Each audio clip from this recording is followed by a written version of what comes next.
So, for me, the daily confrontation with fear has become a real practice for me since about three years ago. I went skydiving in Dubai, right? And skydiving is a really interesting confront with fear, right?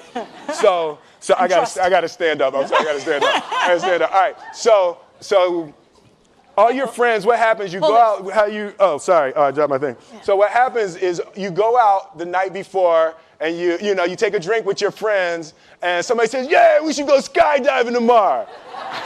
And you go, "Yeah, we'll go skydiving tomorrow." Yeah. And you go, "Yeah." And everybody goes, "Yeah." Right? And you go home you by yourself, you're like, Right? You're like, well, I mean, they was drunk too. Right? So maybe they not, maybe, I mean, we don't have to go. We don't have to do it. So then that night you're laying in your bed and you just keep, and you're terrified. You keep imagining over and over again jumping out of an airplane, and you can't figure out why you would do that, right? And you're laying there and you have the worst night's sleep of your life, but you still have the hope that your friends were drunk, right? So you wake up the next day and you go, down and you say where you were going to meet, and everybody's there. You're like, oh, shit.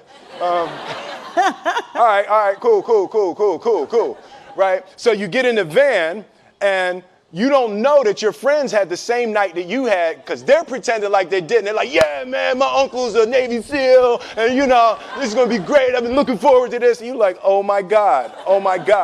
And your stomach is terrible. You can't eat and everything, but you don't want to be the only punk who doesn't jump out of this airplane. So you get there, and then you have this safety brief. And you're standing there, and the guys will tell you, well, if the chute doesn't open, what's going to happen is why the hell, what could happen? That the chute wouldn't open, right? So you do a thing, and what you do is your first jump, you're attached to a guy who is going, he's going to walk you out. So you go, and you get there, and there's an airplane, and nobody's stopping. Everybody's still going. So you get onto the airplane, and you're sitting there, and it's extra because you're sitting on some dude's lap, some stranger. You're sitting on his lap, and it's like, you're trying to make small talk. Yeah, man. So you be jumping with people all the time, huh? Right? So, and then you just want to make sure, you got kids, right? You got people you need to see, right?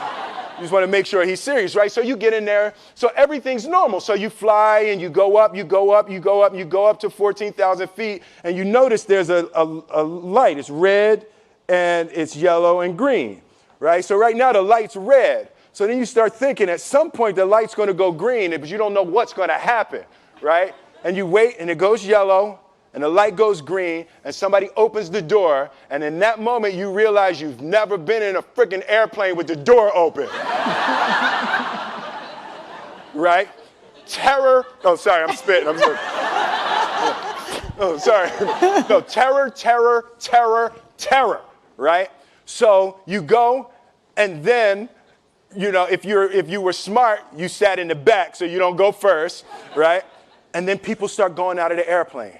And you go, and the guy walks you up to the end of the thing, and you're standing, and your toes are on the edge, and you're looking out down to death. And they say, "On 3." And they say, 1, 2, and he pushes you on 2 because people grab on 3, right?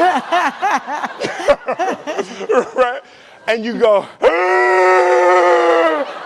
and you fall out of the airplane, and in 1 second, you realize that it's the most blissful experience of your life. You're flying, right? It doesn't feel like falling, right? It's like you actually are kind of held a little bit by the wind, and then you start falling, and there's zero fear. You realize that the point of maximum danger is the point of minimum fear.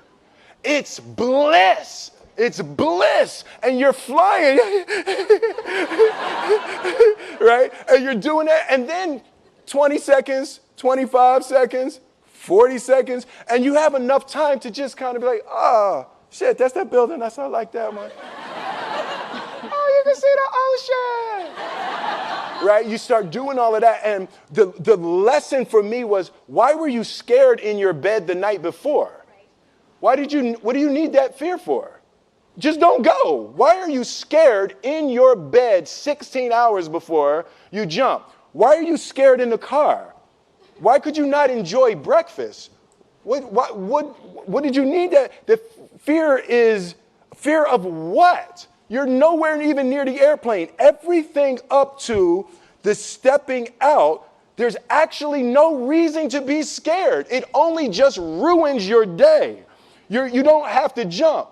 And then in that moment, all of a sudden, where you should be terrified is the most blissful experience of your life. And God placed the best things in life on the other side of terror. On the other side of your maximum fear are all of the best things in life.